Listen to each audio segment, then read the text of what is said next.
This is awesome. Oh, Clark, hey. Good to see you among the living, man. Check it out. It's the latest talent mix. Thanks, Pete. Good to see you all among the living. Hello and welcome to the Talon Mix. Thank you for joining us live here at twitch.tv/Goblin Voice here on Sunday nights or in the future, wherever you get your podcasts. I'm Brian, here as always with my pal Zach, once again doing our intro for the second time because your boy forgot to hit record. How you doing, man? Hi, Brian. Hi, it is great to be here to see you. We are recording the, is it the 5th episode of Season 3? The 6th episode of Season 3, Relic, where Jor-El we find out Jor-El has visited Earth before and gets it on with someone who looks an awful lot like Lana Lang. But first, I'm going to come in, I'm going to fade us into where I realized I needed to hit record, somewhere in the early phases of a 20-minute conversation about Star Wars. Yeah, hold on. Yeah. You know what I like about Star Wars? And then your fade us in back in the day. But a few years ago, he reviewed the prequels as if they were the first movies made. Like he reviewed and then he did the original. Like he reviewed them, all 6 of the George Lucas movies, as if they were made in the order they take place. God. And it's really fucking funny.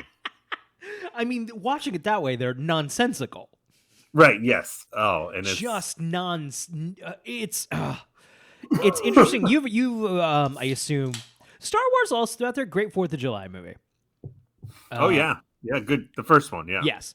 But I'm sure you've heard all about how the original cut of George Lucas's original cut of Star Wars is a nonsense movie. Right. Well, you and I at film school for one of our classes read not the first draft, but like an early draft. The draft. It was basically George Lucas's script for Star Wars, and it was the same story as we got and the same everything except for the dialogue. It was before he had friends rewrite the dialogue. You know what I mean? Right. Which they did. Right. Uncredited. Yeah. And so it read just like a prequel. Yeah. And I think the early cut of Star Wars was paced like a prequel. It's bad. Paced bad. Right, yeah. There's also little stuff of the whole thing where the Death Star is going to fire on the Rebel base, all done in editing. It was yup. It was in the original cut of the movie. They're going to attack the Death Star, and there's no ticking clock. There's no stakes. Oh no! So Marsha Lucas, his wife at the time, in the edit, went and fixed it, reused some footage. Yeah, because you could tell that when they're firing that thing up, it's the same fucking shots. Yep. So yeah, well, she was a renowned editor. Fantastic. She worked with Scorsese. Yes. And she's probably the only reason that movie's pretty good. And then that's the a testament to collaboration is the original Star Wars movies. Right. People say he's like, to try to give Lucas no credit are going too far the other way. He's great with, I think he's actually really good with story and structure for the most part, and the imagination is obviously there. But you need help sometimes. We all need help. I think he's only everything I've read about him in the several books I've read about Star Wars.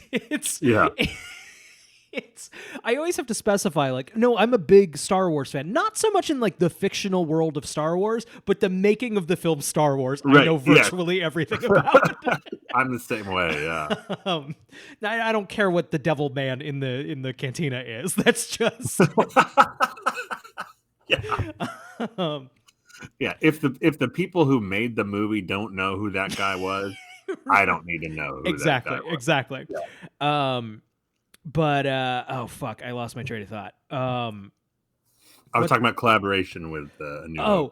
So I think Lucas was always primarily interested in producing, on being on the. Everything I've read about him is he hated writing, he hated directing, and like He didn't. Well, he didn't like working with actors. Right. Big part of the Right. job. And it's it's so much of like, oh man, he was a control freak and wanted control over every aspect of like the prequels. Was like he asked everyone to direct Phantom Menace. Everyone. But nobody wants to work for George. It's like Steven Spielberg's not gonna be like, no, then I have to like listen to you. I'm not gonna do that. He went to Lawrence Kasdan and said, who wrote Empire with him and Return of the Jedi, and said, do you want to do the same thing with these prequels? And I'll do the first draft and then you write them. And I guess Kasdan was like, no, you should just like finally get your personal vision out there. And I think that was secretly Kasdan's way of being like, let's see if maybe all the credit he's been taking for all these years, let's see what happens here without me. It's even Empire was directed by Irving Kushner, and I think he generously described it as it's like directing Shakespeare or trying to direct Hamlet when Shakespeare's in the other room, of like, which I don't think he's necessarily making a positive comparison to Shakespeare. More, just can't make decisions. Right. But I guess he fared a lot better than the guy who directed Return of the Jedi, because I guess Lucas essentially ended up directing that movie. Right. In a lot of ways, because he was so micromanaging. Whereas that's the thing is like, I don't think he's interested in directing, but I do think he's like very micromanaging of control freak. You're doing it wrong. You're doing it wrong. Man, I love Star Wars. Yeah. Oh man. Let's talk about Star Wars as if there are only 6. I mean, I know you will talk about it as if there's only one. Yeah. Yeah. I like a couple of the Disney movies, but those are closer to like a comic book, and like if it's good, great. If not, and it's frequently not. And the original Star Wars is truly the only one that you can watch by itself. Yeah. And without any knowledge of anything else, like maybe Phantom Menace, but you're not going to enjoy it as much. But yeah, Star Wars: A New Hope, right? Halloween 78 or whatever the fuck. 79. Yeah, 79.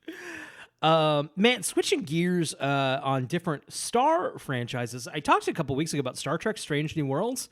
Mm-hmm. I am more hot on that show than I was 2 weeks ago. All right. I'm all caught up. The finale's next week. It's the first half of the season's like pretty good and fun, like episodic TV. I'd say the back half, all bangers, all hits, no skips. Hell yeah. All right. So Brian, I am not caught up with the new Star Trek-y shows like Discovery or Picard. I haven't watched any of that stuff. Is that going to be okay if I watch? I have not either. So this new show is a spinoff of Discovery, and the first episode has some ties to it. I didn't get it. It was fine. Okay, anything that I didn't get, I just assumed it was from that other show, and it didn't hurt me at all. Great. I'll put it on the list. I would go so far as to say, great show. Excited for more. Awesome. Cool. It's enough that like next week is the or this week now is the season finale, and I'm sad it's over. Like, make 24, please. They only made 10. Yeah. I kind of want to go back and I'm not I talked about this last time. I'm a fair weather Star Trek guy. I like the good ones. I've seen good episodes of all the shows. Yeah. But like I kind of want to go back and like do the entire original series and see what happens. I haven't even seen all the movies. I've seen the good movies. I would challenge you to. I watched all the Star Trek movies during quarantine because I'd only ever seen the Next Generation stuff and Wrath of Khan. Yeah. So I watched all the Star Trek. Oh, obviously in the J.J. Abrams, but I watched them all, and I would say they're all actually fun. I don't think there's one full-on stinker in the bunch. Interesting. And I would say I think you'll be surprised at like how quality they are for the most part. Okay. Everyone like hates the first one of, I think Ebert's review of Star Trek: The Motion Picture was Star Trek: The Motionless. I love that one. I love that movie. Oh yeah, the first one's fun. I mean, it's like, it's a lot of slow space shots, but they look gorgeous. Right. And it's like great music. And you got Shatner. I mean, I never appreciated Shatner until I watched those movies. Right. And I'm like, oh, he is actually really good. He's doing a thing. There was a Letterboxd review of Star Trek V: The Final Frontier, which is Shatner written and directed. Maybe not written, just Shatner directed. Yes. But describing Shatner's relationship with Star Trek and how if you don't like Shatner and Captain Kirk, you can watch years and years of Star Trek with no Shatner, but you are a child who has to eat around their fucking vegetables. Like, you live a bland, textureless life. Yes, absolutely. Yes. And I would say even Final Frontier, I got a lot of joy out of. My understanding of it is that it is I've seen it. I've seen like the pieces of it. I don't know if I've seen it all in one single sitting. But kind of vibey, kind of weird, ambitious, even if it doesn't quite pull it off. I think if you are a person who takes that stuff really seriously, the Star Trek universe, then I can see why you would hate that movie. But if you're like me, who is just like casual, oh, it's fun, it's not that different in quality from the rest of the movie. I rewatched 4 recently, though. That's the whales one. Yeah, that's great. Great that's one. Fun. Great one. That's always been my dad's favorite. And I when I saw it as a kid, and this was a kid, the J.J. Abrams ones were coming out, and I kind of thought it was just stupid and dopey. And now I'm like, yeah, it's stupid and dopey. Yeah. Yes. It is corny and wonderful. It's actually fun that it's actually just a fun 80s comedy, but with the Star Trek cast that you like from that TV show. Brilliant idea that I don't think they would do today, would they? No, they would never just do a silly one. Right, exactly. Like a big franchise, if they were like, hey, let's take everything this franchise is famous for and not do it. Like, there's not really, maybe at the beginning, but there's not really much space shit. Nope. It takes place today, which was the 80s, instead of the future, and it's funny. It's just like... It's just funny. It's just funny. God. Great movie. Love it. Great movie. Great. Yeah. There's one last thing I want to talk about with Star Trek: The Motion Picture, the first one. And then we'll get to Smallville, I guess, eventually. It's not a great one this week. Look, we got to give them what Rosenbaum and Welling aren't giving them, which is long conversations about Star Wars and Star Trek. But the Star Trek movie happened because of Star Wars. That was Star Wars was this massive blockbuster hit, the likes of which Hollywood had never seen. Paramount scrambles and was like, what do we got with fucking spapeships?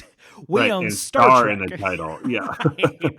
Like, get moving on that. I think they were actually, working on a second TV show. Mm-hmm. And then instead of fuck that, movie now. Yes. And it's now Star Wars, the action-packed adventure whiz-bang, like gee-whiz action adventure film.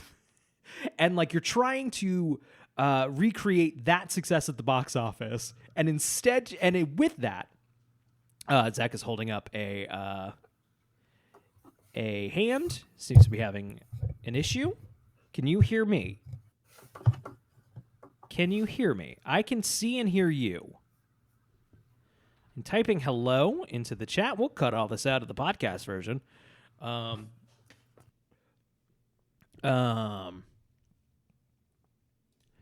now typing into the private chat. Maybe refresh.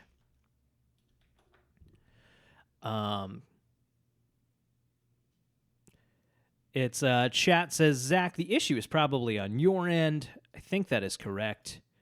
Zach says 1 second is now not here. And how's everybody doing? Hey, who wants to know a secret? I didn't hit record, and I lost the first couple minutes of this. Hello. You're back.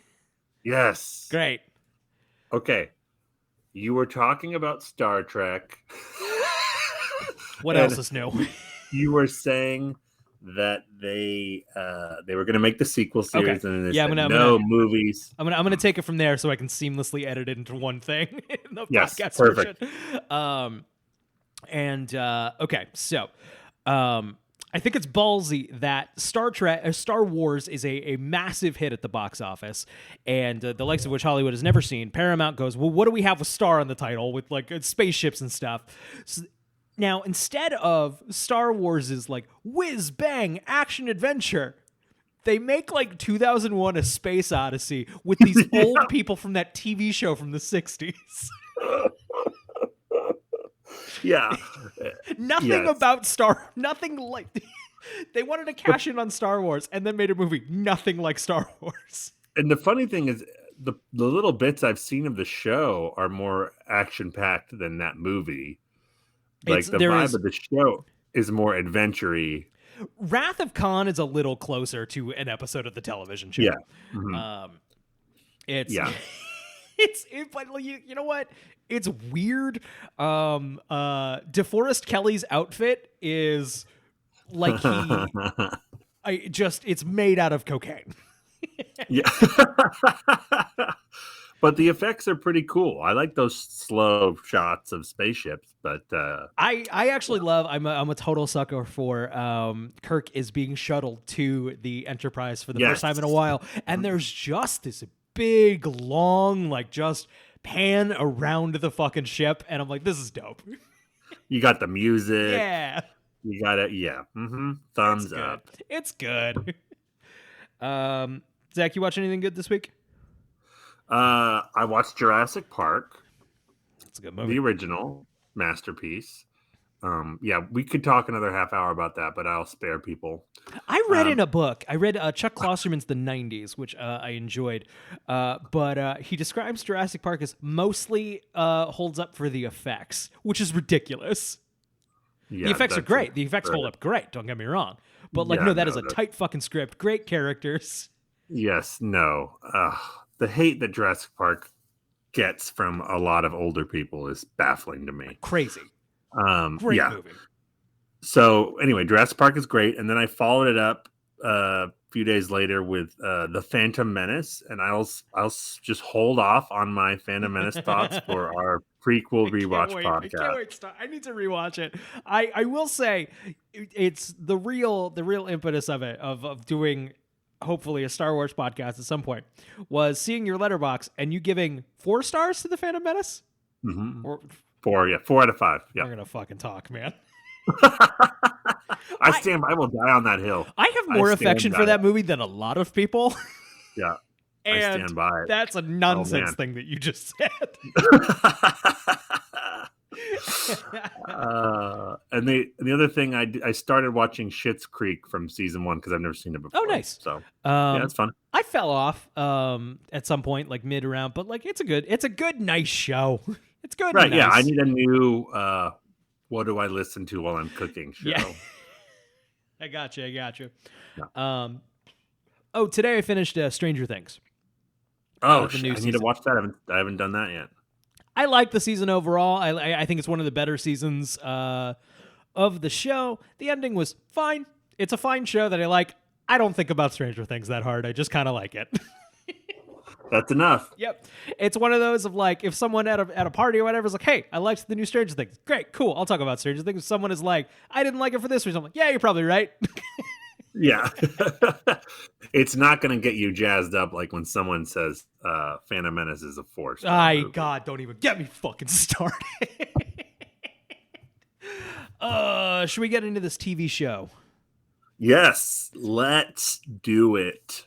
Okay. So, to this week, we're talking about Relic. It's the 6th episode in the 3rd season of Smallville, the 50th episode overall, which means this is the 50th time we're doing this.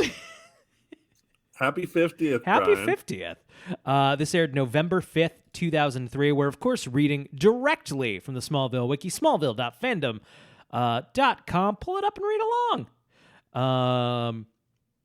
Okay.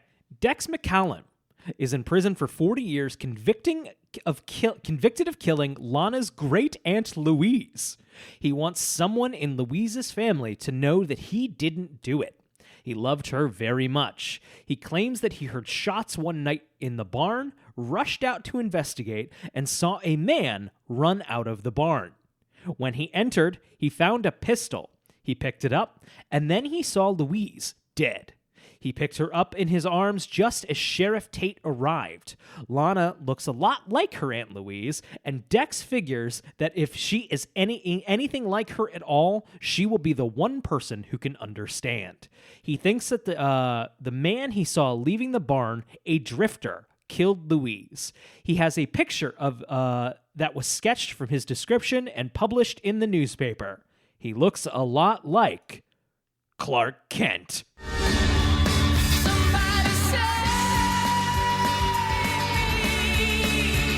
Now, I'll say this. The picture of this drifter that apparently looks a lot like Clark Kent, my wife was on the couch getting ready to leave while I had the episode on. And they mention a little later, I believe shortly after this, Lana says, "It looks exactly like you, Clark." And to which my wife just goes, "Does it?" No, yeah. I was going to say, the picture doesn't really look much like Clark Kent. Not that much. No. No, like it could be him, but it wouldn't. If I saw that picture and I knew Tom Welling, I wouldn't be like, "Dude, this picture looks just like you." Right. It's more of like, doesn't that look like Tom Welling? Yeah, I guess. I guess kind of, yeah. The state of Arizona says in chat, "Wow, I wonder who will be playing these characters in the flashback." Yeah, if you thought that the same actors who play Clark and Lana would be playing their ancestors in the flashback, but with like maybe a little bit of makeup and like a fake nose or something, well, you'd be wrong because they don't even fucking do that. It's just them playing their ancestors, nothing different about them. No questions asked. So I don't know. I'm not saying who ends up being the real murderer here, but as soon as I saw the sheriff, I was like, the sheriff did it. Yeah. We'll see what happens. I don't know, happens. but that was the initial reaction. I was like, he's guilty. This guy's the problem. I didn't go there, but also I was cooking while I watched it. Okay, so Lana shows Clark the picture, saying that it might have been his grandfather or even his father. Clark recognizes the symbol on the man's pendant as a Kryptonian symbol that he has seen in the caves. What I love is about this apparent picture is that somebody remembers the exact details of the necklace he was wearing for the illustration, and not just he had a necklace on. Right, and also we do a flashback of the guy when he sees the drifter, and he's about 200 feet away from him, and the drifter's running the other direction. But he got that necklace. Maybe it was like a combined, like other eyewitnesses saw the necklace. That must have been it. So there's a possible Nietzsche line in that scene. Oh, yes. Yeah. Lana says, well, Clark says, like, it's not my ancestor, I promise. And she's like, how do you know? Like, obviously you came from somewhere. You didn't just fall out of the sky. It's Emily on the couch. Also, ha ha, he did though. Why is Emily watching these episodes but not appearing on this podcast? She only watched that little bit. She left shortly thereafter. It's also anytime I have a moment of like, hang on, Emily, watch this. I get the biggest, most like, ugh. Just one of those like, when you've been married for a little while, you get a lot of these looks of, is this important to you? Yeah, exactly. Yeah. Are you going to use up one of these on this? Right. There isn't a set number, but I am keeping count.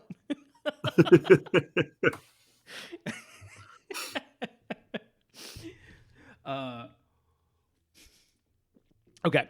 Believing it might have been Jor-El, Clark and Jonathan go to the Kawashi Caves. Jonathan argues that even if it was Jor-El, it doesn't seem like much of a stretch to think that he'd kill somebody. we get a real. The scene basically is another opener with Johnny K being skeptical. Just by the way, like, I don't know, Clark. I know you're. Well, come on. I know this is a completely rational Smallville plot, but I don't know, man. Yeah, this sounds a lot like any other adventure we've had any given week here in Smallville. I don't know if I buy this one. It's a real Scully disease of the head. Yes. Oh, yeah. Scully disease. That's a great new disease. Maybe next time around we got to keep track of Johnny K's Scully moments. Yes, absolutely. Yep. Okay. Clark argues that they don't really know that much about him. They find the same Kryptonian symbol painted on the cave wall, and when Clark touches the painting, it falls away to reveal an opening containing a memory pendant. When Clark touches it, he sees thousands of images, but he can't make sense of any of them. While walking down... Yep. No one ever touched that painting before? Doesn't seem to be the case. Like, not during that rave? No one was touching the cave walls? No. Or is it just like Clark's DNA opens it or something? Not one kid during that rave was like aped out on fucking shrooms just touching all the paintings.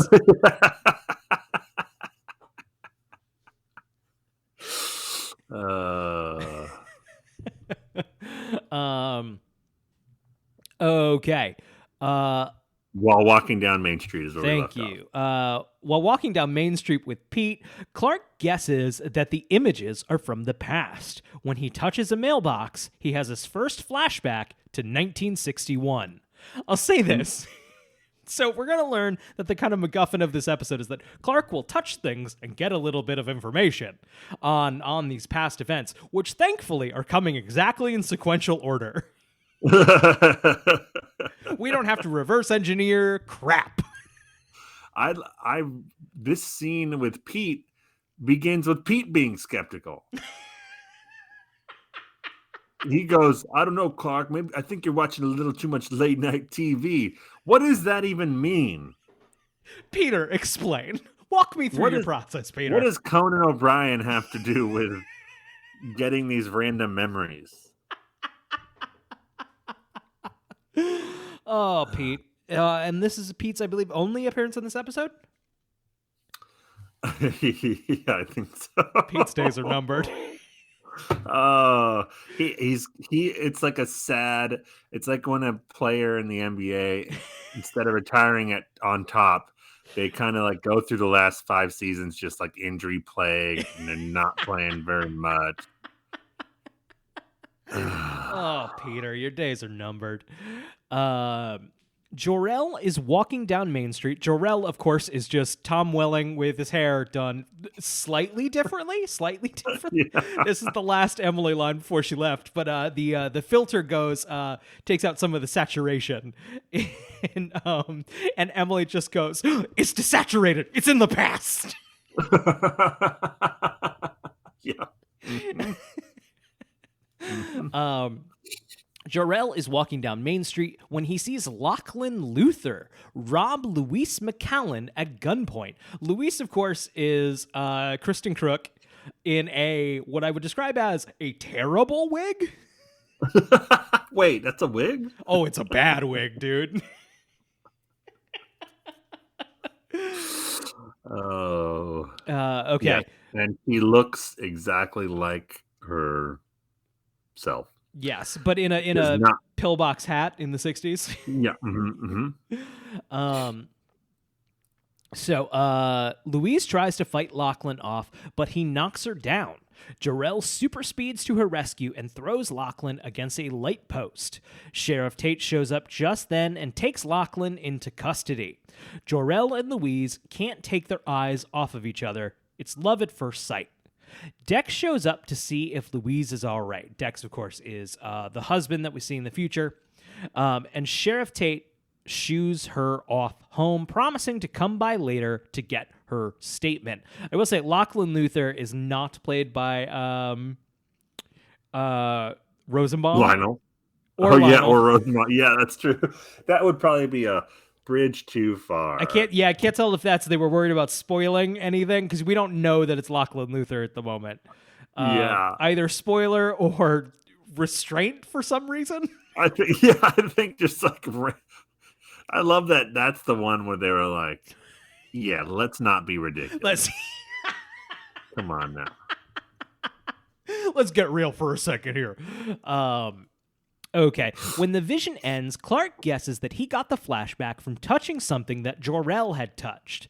He sets off to verify that what he saw really happened. Chloe brings some old police records to Smallville High.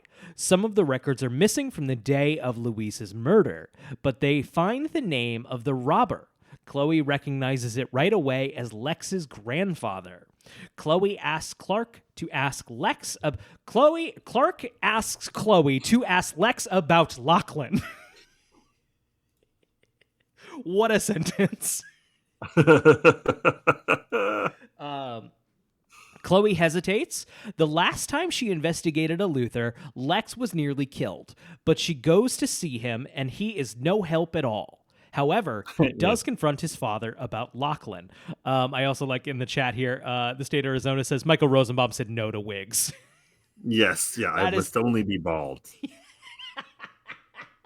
Good enough reason for me.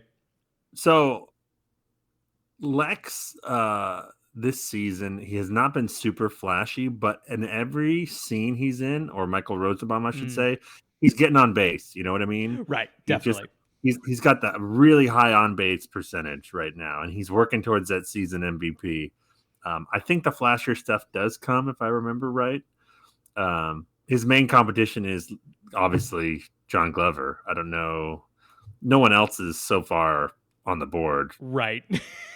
I don't think this season. Yeah, right? Right. Yeah. So Lionel confesses that he made up the story about him being a hardworking entrepreneur descended of Scottish nobility in order to win friends and influence people during his rise among overachieving Ivy Leaguers, but he did not lie about his death. What a sentence. Both his parents were killed in a tenement fire. Being at work saved Lionel that night. He has buried himself in work ever since. That's why you got to donate, use all of your time to be physically at work. It can save your life, you see. Oh, yeah. I didn't even put that together. Stop it. That's not supposed to be real. He tears up in this scene when he's talking about his dead parents. Yes. Are those supposed to be crocodile tears, Brian? Or we don't really, I think, get an answer. But I had a similar question about later in the episode. We do get an answer, Brian. Oh, do we? About whether or not he killed his parents. Okay. But if he did, they could still be real tears. Right. Okay. So that was not ambiguous in the. I missed it then. Got it. No, we don't. Not in this episode. We don't get an answer. Oh, okay. I'm saying eventually we get an answer. Got it. But I'm saying, like, say, I'm not going to spoil it, but if he did kill his parents, they could be real tears because he's still sad about killing his parents, or they could be fake tears because he's manipulating Lex. All in the Lionel playbook. Yes, I'm just curious about your thoughts. You couldn't make heads or tails of it. I don't know. I think John Glover is playing with that ambiguity. Mm-hmm. I think John Glover is aware of that ambiguity and maybe doesn't even have an answer himself, you know? Wait, is this a call Talkville? Oh, I do think we should call Talkville before this episode is over and ask them about season 1, character ages. Yeah, I'd like to do that. Yes. That is a great idea. I do not have my phone hooked up. So tell you what, we'll do it after. We'll do it as a separate piece. Great. Perfect. So, back at the Kent farm, Clark and Lana go through a small box with a few of Louise's belongings. They find a passionate love letter. Lana guesses that it is from Dex, but it is signed with only the initial T. When Clark touches Louise's pearl necklace, he has another flashback. No.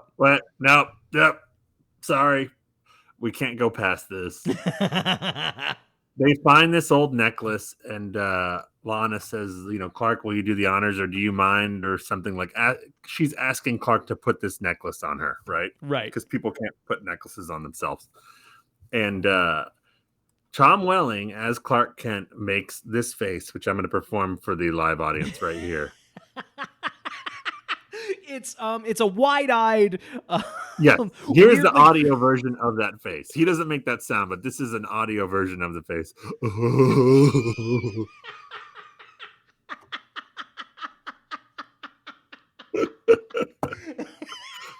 It's like real over the top. Like, I wonder if he did like a subtle take, and like the director's like, let's do one, like, just go crazy with it. And that's the take they used. Oh, pretty. Oh boy. Oh, Thomas. Oh, Thomas. Okay. So Clark touches Louise's pearl necklace. He has another flashback. Jor-El and Louise making love in the barn. When the vision ends, Clark tells Lana he thinks the letter is from the Drifter. They were in love.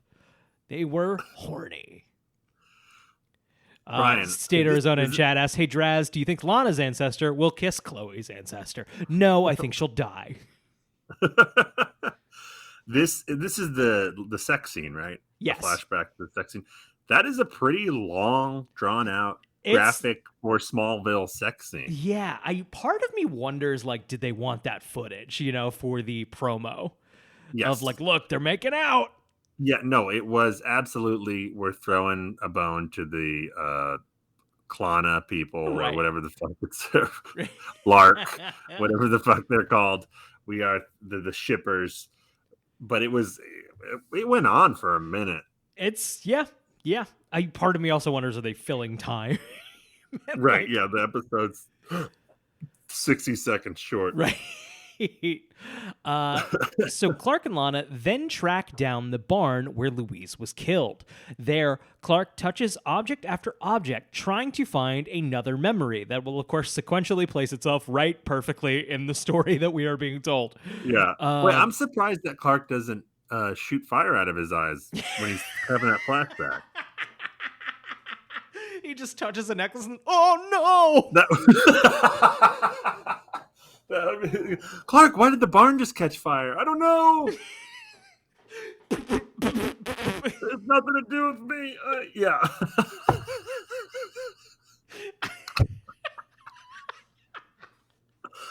Oh, man. All right, so Clark... Clark, what do you think about this next? Nothing! Look out! Lana, no! The state of Arizona also says, so Clark watched his dad fuck. Yeah. So, wait, is he watching his dad fuck, or is he experiencing the fuck from his dad's point of view in these flashbacks? Great question. Because they are his father's memories. All right, we got to log this.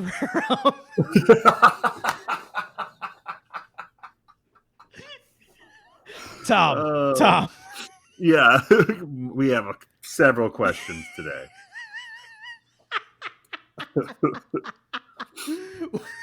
We'll do I guess we'll just have a formal Ask Talkville segment on this show now.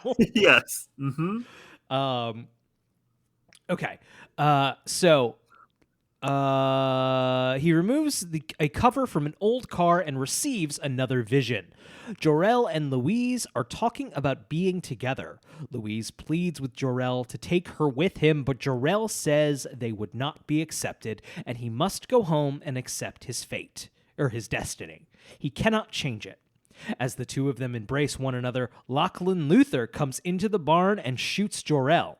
Of course, the bullets don't hurt Jor-El, but Louise is wounded and dies within moments in Jor-El's arms. Jor-El cries and mourns Louise's death. When the vision ends, Clark tells Lana he knows who killed Louise. So the bullets bounce off of Jor-El and ricochet into Lana's ancestor. Right. Is that how they... I didn't know that that's how it worked with Superman and bullets. Did they ricochet off of him? Yeah, it's another like thread that we probably should. It seems they whatever. Yeah. It's Yes. It's whatever however we seems want it to work. right. Yeah. Certainly in old, I read a bunch of over the summer. I read a bunch of old comics from like the golden age of Superman, and they are certainly depicted there as bouncing off of him. Right. And yes, that I'm sure there are some times where that happens and sometimes where it doesn't. I guess Probably where would they depends on go? the At least? caliber of the bullet. Yeah, that's depends it. on the bullet. Yeah. There was a. We've been falling asleep to Community, and there is a great season 5 line where Abed is talking to Hinky about guns, and Hinky says something to the effect, "Doesn't Caliber matter the doesn't millimeter. matter. Its bullets just kind of kill you." Yeah. Yeah. I love season 5. I love That's season 5. One of my favorite seasons. I agree. I think I'd actually put it near the top. I have gained a lot of affection for 6 as well. Oh, 6 is great. No, 6 is really good. I think 6 has a lot of really good ones that I didn't have appreciate. To get over the hump of like the budget's clearly a lot lower. It actually, I've thought that it looks different. It was a different lighting guy. The budget is higher than season 3. Oh, is it? Yes. No, I know they rebuilt all those sets at a different studio. Yeah. But it's the lighting because it looks way different. It does. It's a completely different lighting guy, and that I thought for the longest time it was cheaper. It was like, oh, it must be much cheaper, and like Harmon was like, no, it's more than like season 2, season 4, or he wasn't there for 4. It's because the show wasn't doing well. No. By the way, Community, the last episode of Community, great finale. Great TV finale. Yes. Like, yeah, if on a list of whenever they do lists of great finales, they should put that on there. They don't, but Agreed. It's fantastic. And I hope a movie's coming. Me too. I think it will eventually. It does seem like it's Justin Lin, I believe, is highly interested in like making it. Yeah, come on. It seems to be the only obstacle is desire to do it. I think Donald Glover's like the only holdout, as far as I've heard. That's my understanding, but he'll come around. I think Donald Glover has a number, right? Right. There's a number that'll make it worth his while. I don't think he's opposed to doing it. Just when you're Donald Glover and could make $1 bajillion doing a bunch of other things. And it's interesting of like when you talk about like celebrities and kind of like how much bank they can make on this thing. People forget, I think, like Donald Glover has a whole staff who also all need to get paid, you know? So you can't always just do a thing with your buds for minimum. Because then your manager's going to be like, hey, why did we turn down a fucking world tour? So you can make the Community movie for Netflix. I mean, that's to bring it back to Star Wars, which is what this podcast is about. Of course.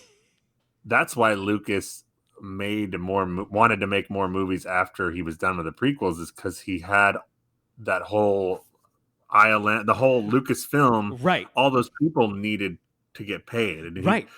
So we have to make things, right? I assume that's where a lot of like the TV show stuff comes from too. Yeah. Which I have not found a Star Wars TV show I liked. Man, definitely wasn't fucking Obi-Wan. Fuck, dude. I don't even want to talk about that. Let's move on because I'm just gonna get sad. So returning to Clark knows who killed Louise. Returning to Smallville High, Clark reveals to Chloe and Lana that ever since he read the newspaper article, he's been having memories from 1961. They are surprised, but they take it in stride. Not that surprised. Not that surprised. It's unlike Pete and Johnny K. Lana and Chloe are kind of like clicking it to like, yeah, no, that might as well be happening. Well, also until that point, they're surprisingly not skeptical about how he comes across all this information about the bat. Like they're not. They ask a couple questions, but they're not super worried about it until finally they're like, "Hey, what's up?" Right. And he's like, "Oh, I'm just having magic memories." And they're like, "Oh, okay, cool." Yeah, that makes sense. Must be Tuesday. Yes, yeah. Okay. Chloe checks her email and learns that Deputy Tate released Lachlan Luthor from jail the day that Louise was killed. Clark and Lana then go to visit Mayor Tate. Mayor Tate tells them that Dex and Louise McCallum were his best friends. He doesn't remember Lachlan Luthor, and he doesn't believe there ever was a drifter. He wanted to believe that Dex was innocent more than anyone. He remarks that Lana bears a striking resemblance to Louise. When Clark looks over Mayor Tate's certificates, he notices that his signature matches the love letter. When Mayor Tate touches his shoulder, he has another flashback. Tate interrupts Jor-El and Louise, making out in Louise's car. Tate is jealous, but Louise sends him away, saying Jor-El is just taking her home. Louise explains that it was her father's idea for her to marry Dex. She wanted to go to Hollywood and become a star, but she finally gave in to her father. Jor-El has a similar story. His father sent him to Earth to teach him a lesson. He tries to tell Louise about where he is from, but she laughs at him. So he picks her up and slowly floats 20 feet in the air. An indication of the, Yes. Well, I appreciate how Jor-El told his Lana about his powers in less than 24 hours. I can fly, Clark, by the way. Clark, come on, bud. Clark, pal. Let's go. Also, Mayor Tate in modern times is played by none other than the cigarette smoking man from the X-Files. No shit. I did not put that together, but now I see it. That's funny. He appeared as the same character in season 1 of Smallville. Oh, okay. Okay. And we had this conversation back then, but no one will ever know. We'll catch it next time. Okay. Clark and Lana tried to convince Sheriff Adams that Mayor Tate made a deal with Lachlan Luthor to kill the Drifter and pin it on Dex so that he could have Louise all to himself. The sheriff... Also, I'm sorry, Brian. Yes. Before we move too far on, the floating thing. What happened to no tights, no flights? Really... As long as it's I had not the same Clark. thought. Yeah, they clearly wanted to get around it. And there is one, I remember there's one other like major flying sequence in this show, but Clark is not himself, if you will. Right, yes. Yeah. But it's like, can't we just be like, okay, flights, fine, fuck it. Right. Whatever. It's like, yeah. It is interesting the amount of like what I hear is I keep hearing in reference to the no tights, no flights. Tom Welling had it in his contract. Oh, Tom Welling didn't want to do it. We're in season 3. Who the fuck is Tom Welling? Wait, he had it in his contract? Which, don't get me wrong, was part of like the whole thing in the show. Gowan Miller didn't want it. John Peters didn't want it. Right. I understand not wanting to wear tights as Tom Welling. Right. I get it. You have some image, whatever. Right. But not wanting to fly, like. So the whole image, this whole thing all stems from producer John Peters. Kevin Smith tells an amazing story about this on An Evening with Kevin Smith. But John Peters was the producer of Batman, the Tim Burton movie. And Batman was like kind of his baby that he had shepherded from idea through. And then Superman was going to be the next logical step. And in the Kevin Smith story, which you can find on the internet somewhere, maybe I'll include a clip from it here. Or maybe I won't.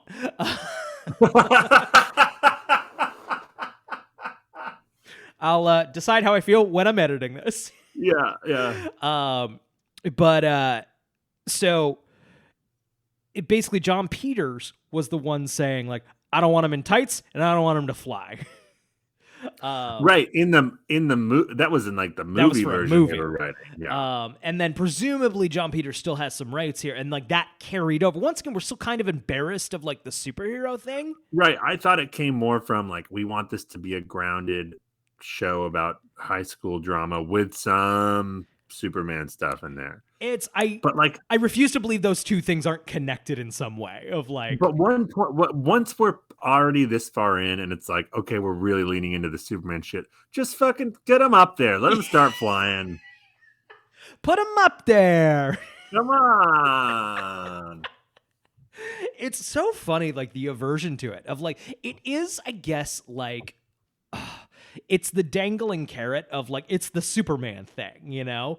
And like, so you want to make like a big thing out of it. And it's kind of funny through the show that he doesn't do it, right? I will It comes say, close a few times. right. What I also think is funny is not a Superman thing in the beginning. Oh, that's right. Yeah. This flying came later. It was he could leap tall buildings in a single bound and all of that. I highly recommend it Smashes the Klan. It is Yes. it is a more recent. It's by the guy who wrote Chinese Born American, which was very popular in like the 2000s, graphic novel. And it's a 1940s set Superman story that largely deals with Superman smashing the titular Klan and an immigrant family kind of moving to Metropolis. And it kind of takes Superman back to his 1940s powers, and he doesn't fly in it. To get around Metropolis, he like runs on the telephone wires. Yes, that's cool. And anyway, highly recommend Superman Smashes the Klan. It's very, very good. I'm gonna definitely check it out. I think the rumors are. I believe the rumors are. This could be true, not true. We may never find out. But whatever Superman movie project is in the works right now, may be using that as an inspiration. That would be fantastic. Yeah. I would see that. I appreciate the State of Arizona's joke when he said Superman smashes the Klan. State of Arizona says Superman fucked who?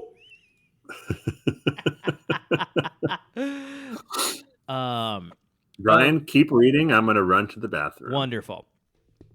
Okay. Let's see. The sheriff thinks they are crazy and heads off to solve some crimes committed in this century. At the farm, Jonathan and Martha are discussing how much it bothers them that Clark is so interested in his birth parents. Clark senses the tension and lies about not having any more visions. He sees his grandpa's gun on the wall and recognizes from his first vision in the cave. When Clark touches the rifle, he receives another flashback. Hiram Kent hits Jor-El with the rifle. Jor-El takes the rifle away from him and tells Hiram that he loved Louise and would never harm her. Hiram shakes his hand and introduces himself. Clark tells Martha and Jonathan that Jor-El was here on the Kent farm with Grandpa Kent, so Jonathan finds some of Hiram's belongings in a stashed away chest. When Clark touches a leather jacket, he has another flashback. A very pregnant Jessica Kent is giving him a denim jacket so he doesn't stand out so much. Hiram is preparing to help Jor-El get to the caves while avoiding detection from the police, and other people are looking for him. He invites him to stay, offers to help him clear his name, but Jor-El says that he has no reason to stay anymore. Hiram says goodbye to his unborn baby, Jean. Jessica corrects him. The baby's name will be Jonathan. Jor-El thanks Jessica and gives her his leather jacket. Clark tells Jonathan that Hiram helped Jor-El escape, but Jonathan doesn't believe him until Clark tells him that Hiram wanted to name him Jean. Martha trusts Hiram was a good judge of character. I believe that I have butchered the pronunciation of Hiram. By the way, that scene opens once again with Johnny K being skeptical. Just fucking amnesia every single time. It's an octagon. It's a very common shape. Clark decides to wear Jor-El's leather jacket and memory pendant and confront Mayor Tate. He uses his heat vision and super speed to convince the mayor that he is a ghost. You know, that strategy would make a lot more sense if he hadn't seen the mayor earlier that day as himself. Yes. Wouldn't the mayor be like, Right. "Hey, Clark Kent, and I think he I kind saw of, you I think he 2 kind of- hours ago." I think he is doing that at first. Of like, Is he? I think he does sort of accuse him of like, no, that's you, Clark Kent. Yeah. But how would I get a leather jacket?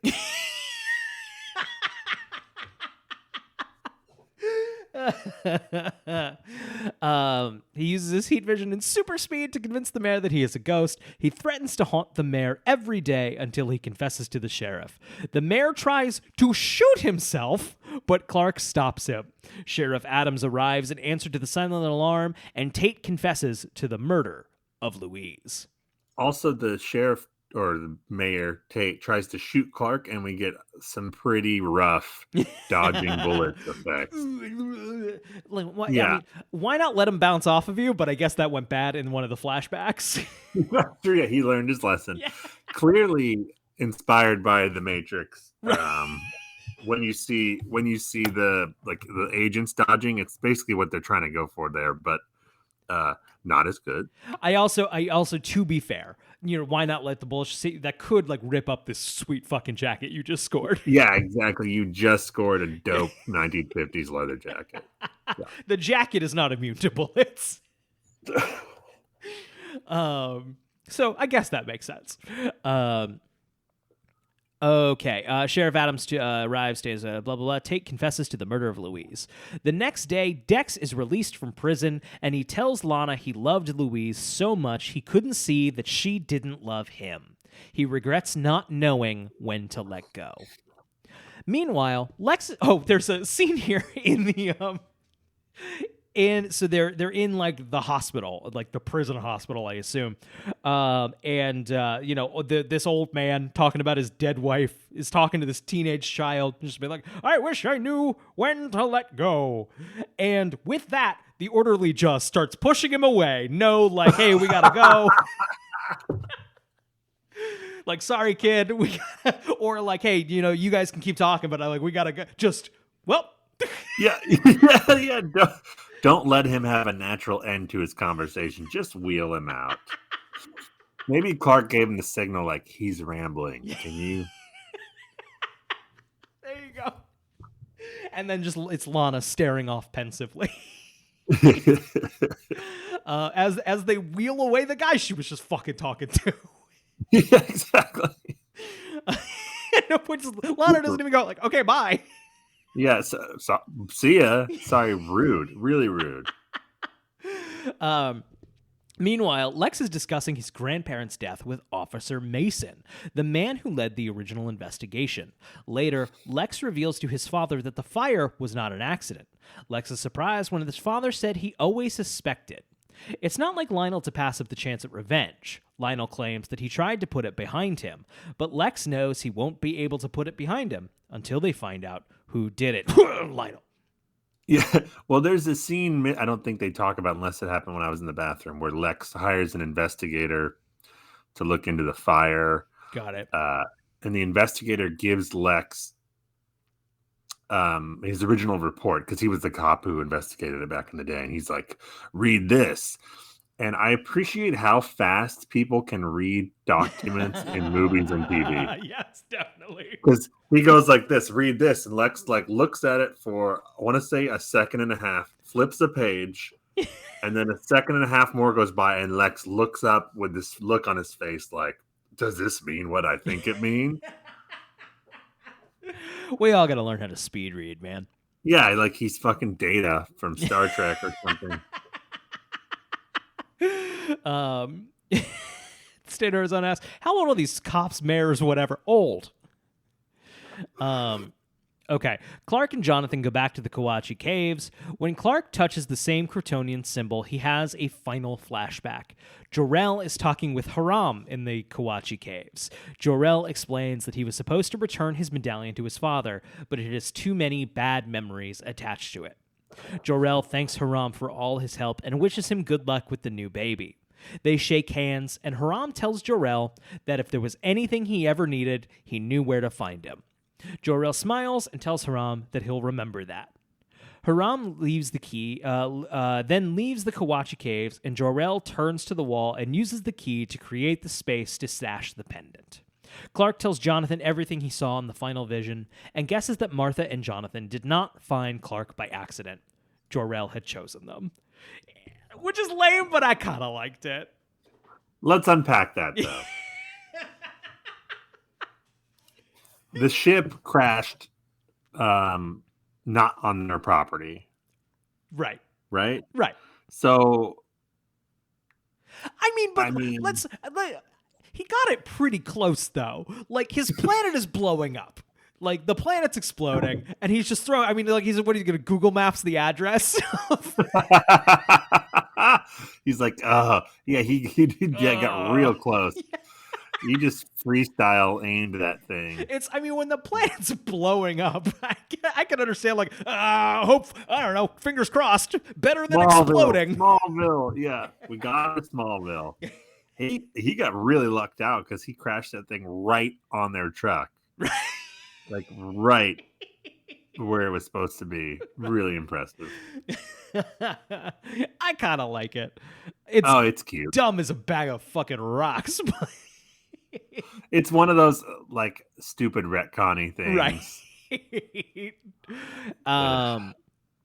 Okay. Let's see. Some of the featured music in this episode is predictably all like, I don't know, 61 stuff, 50s. We got Matchbox by Carl Perkins. We got In Your Eyes by Aaron D. I Only Have Eyes for You by the Flamingos, and Earth Angel by the Penguins. You can't put that in a fucking is it just thing. the Back to the Future soundtrack? It just is owned by Back to the Future. Yeah. Mm-hmm. Don't put a thing in your thing if it's just going to make me go like, man, Back to the Future is a good fucking movie. Right. If it's going to make me go, that other thing was really good. Right. Do-up. Let's see here. There was some interesting stuff here, I think, in some of the notes. Earth Angel also plays in the film Superman 3. It's Earth Angel is the song playing when Clark, returning to Smallville, encounters his high school crush, Lana, played by Annette O'Toole. That's kind of fun. I don't think it's intentional, but no. Let's see here. What was the thing I wanted? In this episode, Jor-El is 26 years old, the same age Tom Welling is at the start of season 3, playing a 16-year-old. Wait. Okay, so he's playing his age as Jor-El. Yes. But not as Clark. Right. Gotcha. Mm-hmm. Great. This is interesting, just to what we were saying. The fact that Jor-El has chosen the Kents to take care of Kal-El was touched upon in the 1978 novel Superman, Last Son of Krypton. The story, set in the 1940s, Jor-El has sent a probe to Earth to see if it was suitable for his son, blah, blah, blah, blah, blah. Boring. Okay, that just also happened in a book.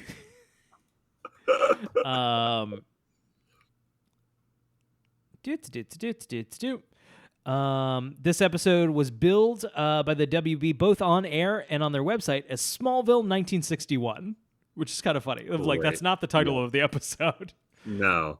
I want my computer or like my web browser when it's loading something to go do to do that sound that you make just over and over. Someone can clip it from the podcast and make that a plug-in. Yeah. I almost did it right there. Now I'm Do aware of it. It's great. Jonathan Kent is helping Martha can peaches. He pulls a rack full of peaches out of a pot of water. That water should be boiling hot, and he puts his hand right into it. Wait, who? Oh, Johnny K does? Johnny K. Oh, yeah, that's hilarious. Wait, yeah.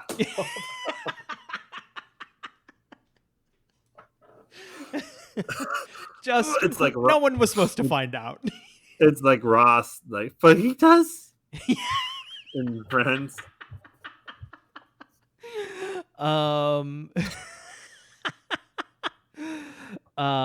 Okay.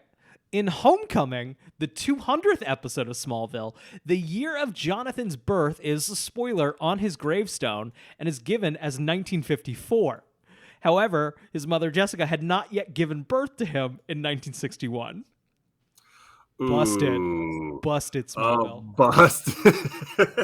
The whole thing just fell apart. Nothing matters. None of this matters. So here's the I'm going to fill this plot hole up. Great. It was a misprint at the Tombstone factory. Easy enough. And that costs a lot of money to fix. Right. It's just like, who's gonna know? No, exactly. Yep. We know. We'll laugh about it. Yeah. Mm-hmm. At a rehearsal dinner for my wedding, we just had a pretty low key thing at a bar or restaurant, but there were these custom menus pointed out that we didn't want, but they did. I don't know why. I don't know why we even got these in the first place, but it does say Emily and Ryan on it. Yes. Great. Which I'm just throwing out there. We thought it was hilarious. We would have thrown it away. It is currently people watching live can see behind me. There's a small box of like some of our wedding stuff, and we have that. We would have just thrown it away, but that is kept forever now. Yes. Yeah. It's like worth more because it's a misprint. Right. But we were thinking about, like, you know, people tend to take weddings pretty seriously. That could have made someone real mad. That could have been real bad. Oh, yeah. God. Yeah. Like one of those bridezillas. Right. Say yes to the dress. Yeah, that would have been rough. If it was anyone else. They got the right people. We loved it. I mean, did you get your money back? We probably could have. Definitely could have. But yeah, like I said, or like half off your next wedding. There you go. Or like your vow renewal. Right. You know. No, next wedding was funny. So this has been the Talon Mix with Brian and Zach. It's a podcast. You can get it where your podcasts are. We also record Sunday nights live at twitch.tv/Goblin Voice. Come check us out. We're also on Twitter at the Talon Mix Pod. I have another show. It's called Brian and Eric Don't Belong Here. And it's fun. It's about ghosts and goblins and paranormal stuff. We have a live show July 17th. We're going to Paracon in Ansonia, Connecticut. So, hey, if you're in the area, it looks like it's going to be a really fun time. Get your money's worth. We're going to be there both days of the convention, but our live show is Sunday the 17th at 1 p.m. in the main room. Going to be a lot of fun. So, hey, if you're in the area, come show up. Zach, do you have a question for the Smallville gods?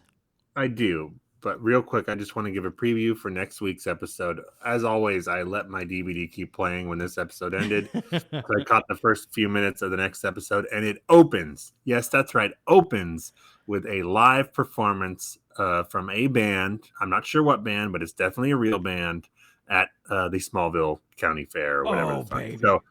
So we're going to have, I mean, it might be a deep dive. I don't know. I'm just throwing it out there. We'll see. Wonderful. Don't miss that one.